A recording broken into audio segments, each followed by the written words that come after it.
Hello दोस्तों, स्वागत है आप सभी का धर्मा एजुकेशन में। आज हम लोग देखेंगे भारत पर अरबों का आक्रमण। चलिए सबसे पहले देखते हैं। देखिए, भारत पर अरबों का आक्रमण। भारत पर प्रथम मुस्लिम आक्रमण अरब थे। भारत पर प्रथम मुस्लिम आक्रमण अरब थे।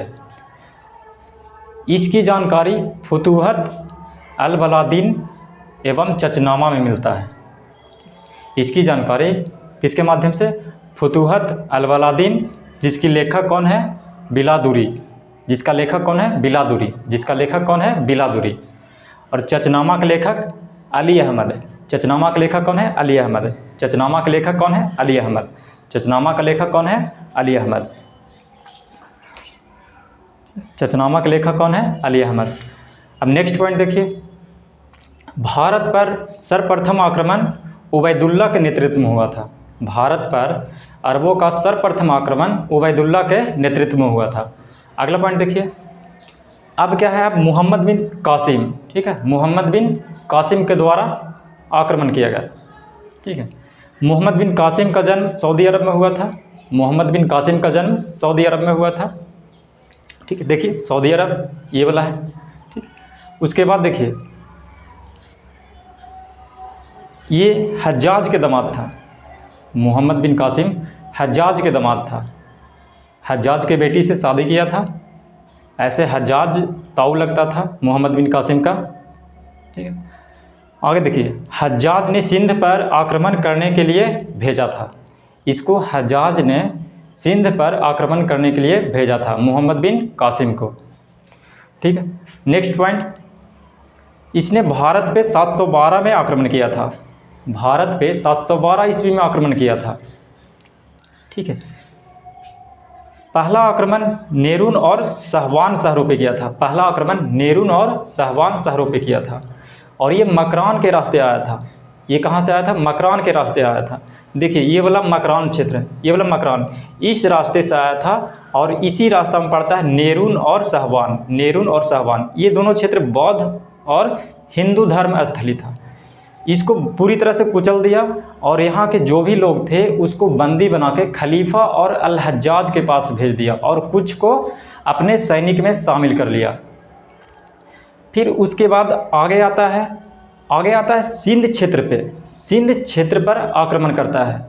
उस टाइम वहाँ के शासक था राजा दाहिर। राजा दाहिर इस युद्ध में बुरी तरह से पराजित हो जाते हैं। बुरी तरह से पराजित हो जाते हैं और पराजित होने के बाद इसके राजा दाहिर के जो सगे संबंधी थे, राजा दाहिर के सगे संबंधी एवं इनकी दो पुत्रियां को बंदी बनाकर खलीफा के पास भेज देते हैं। बंदी बनाकर खलीफा के पास भेज देते हैं, ठीक है। इसका अंतिम विजय मुल्तान पर था। इसका अंतिम विजय मुल्तान पर था। इसका अंतिम विजय मुल्तान पर था। देखिए ये वाला क्षेत्र मुल्तान है, यहाँ पे इसका अंतिम विजय मुल्तान वाला क्षेत्र पे था, ठीक है। देखिए जब रावर का युद्ध हुआ था उस टाइम थट्टा के पास एक देवल बंदरगाह है। थट्टा के पास देवल बंदरगाह है।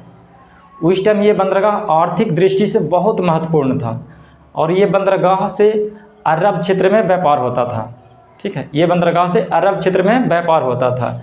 देखिए यहाँ पे देवल बंदरगाह है, इस पे अधिकार कर लिया। उसके बाद देखिए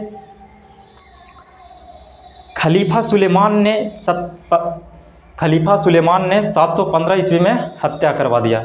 खलीफा सुलेमान ने 715 ईस्वी में हत्या करवा दिया, ठीक। इसके पीछे कुछ कारण है हत्या करवाने के कारण, इसको आगे देखेंगे। फिर देखिए दाहिर के सगे संबंधी एवं दो पुत्रियों को खलीफा के पास भेज दिया, ठीक है। दाहिर के सगे संबंधी और इसकी दो पुत्रियां जिनका नाम था सूर्या और परिमाला को बंदी बनाकर खलीफा के पास भेज दिया। ये दोनों वहाँ पे जाते हैं और खलीफा को बोलते हैं कि कासिम पहले ही मेरा इज्जत लूट चुका है और लूटने के बाद आपके पास भेज दिया है। यही कारण माना जाता है कि खलीफा गुस्सा हो जाता है और कासिम को बैल के चमड़ी में बांधकर मरवा देता है। बैल के चमड़ी में बांधकर इसको मरवा देता है। ठीक है, आगे देखिए, खलीफा अल वलीद के मृत्यु के बाद इसका छोटा भाई सुलेमान वलीद बिन अब्दुल मलिक खलीफा बन जाता है। ठीक है, जब कासिम भारत में आक्रमण करने आया था उस टाइम खलीफा के पद पे अल वालिद बैठा था, खलीफा के पद पे अल वालिद बैठा था। ठीक है, लेकिन अल वालिद की मृत्यु हो जाती है और साथ में अल हज्जाज की भी मृत्यु हो जाती है। खलीफा और अल हज्जाज दोनों की मृत्यु हो जाती है, मृत्यु हो जाता है। फिर देखिए आगे, कासिम जो था उमय्यम खलीफा के सिपह सलार था। कासिम उमय्यम खलीफा के सिपह सलार था। सिपह सलार मतलब सेना का हेड होता है, सेना का नेतृत्व करने वाला होता है सिपह सलार का मतलब।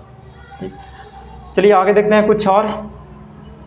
ठीक है, ये लगभग यहाँ पे सिंध क्षेत्र पे अब कब्जा हो गया अरबों का, सिंध क्षेत्र पे कब्जा हो गया अरबों का। देखिए ये वाला है सिंध क्षेत्र, ये वाला क्या है सिंध क्षेत्र, इस पे किसका कब्जा हो गया, अरबों का कब्जा हो गया। और यहाँ पे खलीफा लगभग 150 वर्षों तक शासन करता है, खुद नहीं करता है वो, इसके अंडर में ये क्षेत्र रहता है, स्वतंत्र नहीं होता है। उसके बाद देखिए लगभग 74 वर्षों में खलीफा के द्वारा 9 खलीफा के द्वारा, खलीफा के द्वारा नहीं 9 खलीफाओं के द्वारा, ठीक है 9 खलीफाओं के द्वारा 15 बार आक्रमण करवाया गया था। 9 खलीफाओं के द्वारा 15 बार आक्रमण करवाया गया था, जिसमें 15वां आक्रमण मोहम्मद बिन कासिम ने किया था। ठीक है, 15वां आक्रमण मोहम्मद बिन कासिम ने किया था। ठीक है, चलिए देखिए अब आगे कुछ यहाँ पे मोहम्मद बिन कासिम से संबंधित कुछ फैक्ट है। जो कोई बोलता है कि ये दाहिर के बेटी के इज्जत लूटने के कारण इसका मृत्यु दे दिया, इसको मतलब मृत्यु की सज़ा सुना दिया था वहाँ का खलीफा, और कोई विद्वान अन्य तथ्य देता है। चलिए देखते हैं उसको।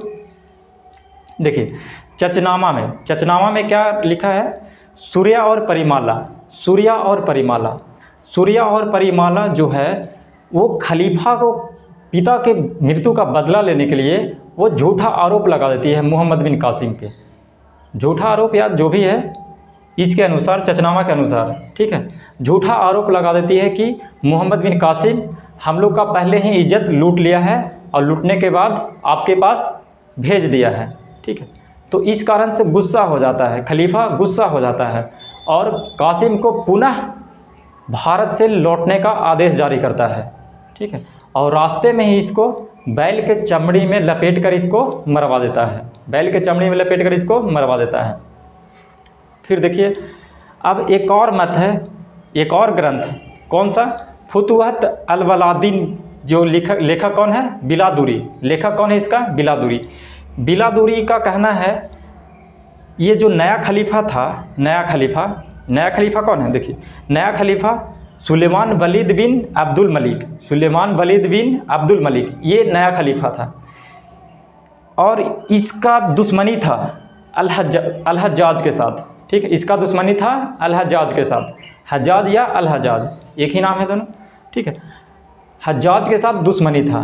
ठीक है, जब हज्जाज की मृत्यु हो जाती है तो इसके जितने सगे संबंधी रहते हैं एक एक कर चुन चुन कर मौत के घाट उतार देता है।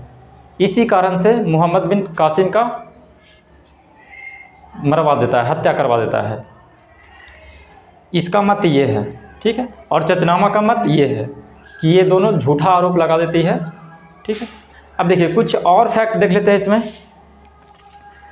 अरबों द्वारा भारत में और क्या किया गया, देखिए सिंध पर अरबों ने खजूर की खेती, ठीक है, सिंध पर अरबों द्वारा खजूर की खेती एवं ऊँट पालने की व्यवस्था शुरू किया गया। ऊँट पालने का परंपरा इन लोग के द्वारा ही शुरू किया गया।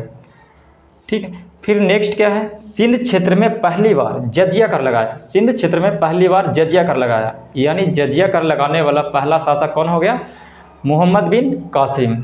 ठीक, अब नेक्स्ट पॉइंट देखिए, इसका प्रमुख उद्देश्य क्या था, इसका प्रमुख उद्देश्य पर्पस क्या था इसका।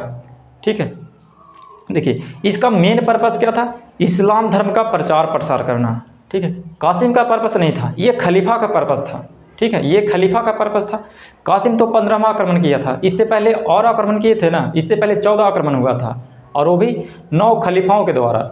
ठीक है, क्या है इस्लाम धर्म का प्रचार करना। उसके बाद क्या है भारत की आर्थिक संपन्नता। ठीक है, भारत की आर्थिक संपन्नता, उस टाइम भारत बहुत संपन्न था। उस टाइम क्या था, भारत बहुत संपन्न था। उस टाइम बहुत ज़्यादा मात्रा में सोना चांदी उपलब्ध था। ठीक है, सोना चांदी बहुत ज़्यादा मात्रा में उपलब्ध था। और ये बात ये लोग को पता था, क्योंकि ये अरबवासी कनेक्ट थे, भारत से जुड़े हुए थे। भारत से क्या था, ये लोग जुड़ा हुआ था। ठीक है, व्यापार करते थे ये लोग भारत से, इस देवल बंदरगाह से, यहाँ से व्यापार वगैरह करते थे ये लोग। ठीक है, अरबवासी। ठीक है, और इन लोग को पता था कि भारत काफ़ी समृद्ध है। ठीक है, और इन लोग को लालसा था भारत पे आक्रमण करने का। ठीक है, फिर देखिए नेक्स्ट क्या है, साम्राज्य विस्तार की लालसा। ठीक है ना, साम्राज्य विस्तार की लालसा। लालसा एक अलग चीज़ है। लालसा बोले तो यानी चाहत, किसी को चाहत कि हमको ये पाना है तो पाना है। ये लोग का चाहत था कि भारत को अपने अधीन करना है और वहाँ इस्लाम धर्म स्थापना करना है।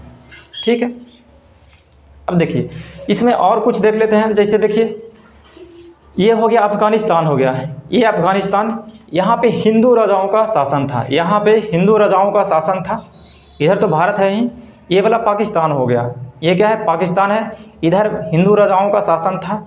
ठीक है, और हिंदू राजा और ये वाला क्षेत्र से आपस में संघर्ष होते रहता था। मतलब काफ़ी समय से ये वाला क्षेत्र से, ये वाला ईरान वगैरह अरबवासी से हमेशा ये लोग के साथ गतिरोध बना हुआ था।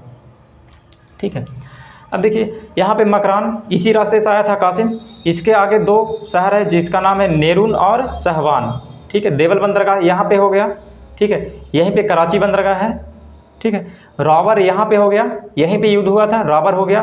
देखिए मानसूरा है, यहाँ पे मानसूरा है, यहाँ पे मुल्तान है। क्या है, मुल्तान है। अब आगे देखिए ये हो गया पाकिस्तान। पाकिस्तान के बाद क्या है, ये ईरान है। क्या है, ईरान। ईरान के बाद क्या है, इराक है। ठीक, ईरान के बाद क्या है, इराक है। और ये सऊदी अरब है। और ये हो जाता है क्या, अफ्रीका वाला कुछ पार्ट हो जाता है इधर। ठीक है, अफ्रीका वाला कुछ पार्ट हो जाता है। यहाँ तक ये खलीफाओं का राज था, यानी अरबों का राज था। ठीक है, अरबों का राज था। ठीक है, अब देखिए इसमें कुछ और तथ्य जुड़ा है। जैसे कि देखिए भारत पे आक्रमण करने के पीछे क्या कारण था। जैसे कि देखिए ये यहाँ पे क्या है, भारत है ये वाला।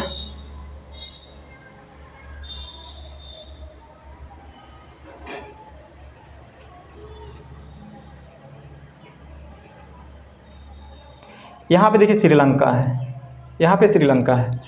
बोला जाता है कि भारत के साथ अरबों का काफ़ी पुराना संबंध था, मतलब व्यापार वगैरह होता था।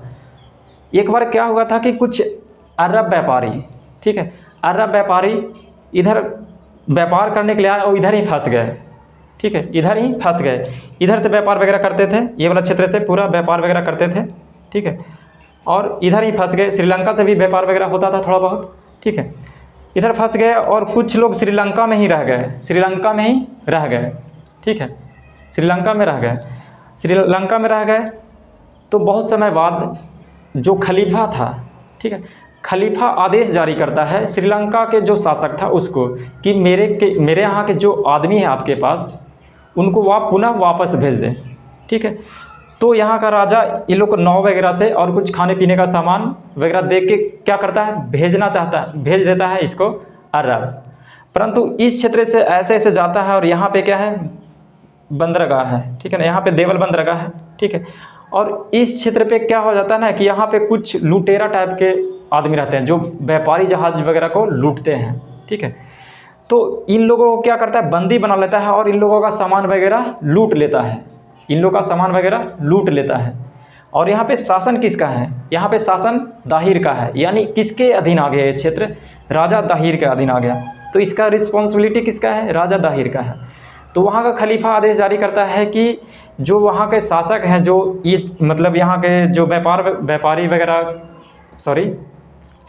जो यहाँ लूट मार करने वाले जो यहाँ पे डाकू वगैरह हैं, उनसे बातचीत करके मेरे लोग और उनके जो सामान था उसको वापस कर दे। ठीक है, परंतु ऐसा करने से मना कर देता है। ठीक है, यहाँ का शासक दाहिर।